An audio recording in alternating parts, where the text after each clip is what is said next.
આ 12 થી પહેલા કેટલા આવે? 11 પછી 12 પછી કેટલા આવે? 13 આવે. 11 અને 13 ની વચ્ચે કેટલા આવે? 12 આવે.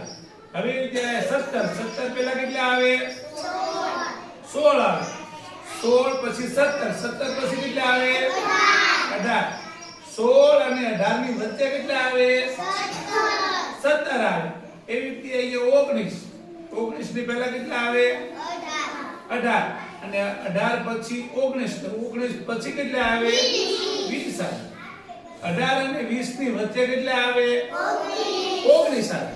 તમે આડા એકડા લખશો ને એટલે આડી લાઈન તમારે એકડાની લખવાની એટલે તમને ખબર પડી જશે. જો 31 ની લખેલી છે ને, જો આમાં તો આમાં તમને ખબર પડી જાય 31 પછી કેટલા આવે?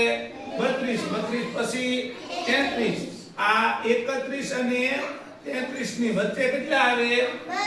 32. આવી રીતે તમે આડા એકડા લખો એક એક લાઈન એટલે તમને પહેલા આવતી, પછી આવતી અને વચ્ચે આવતી સંખ્યા જાણવા મળશે. બરોબર?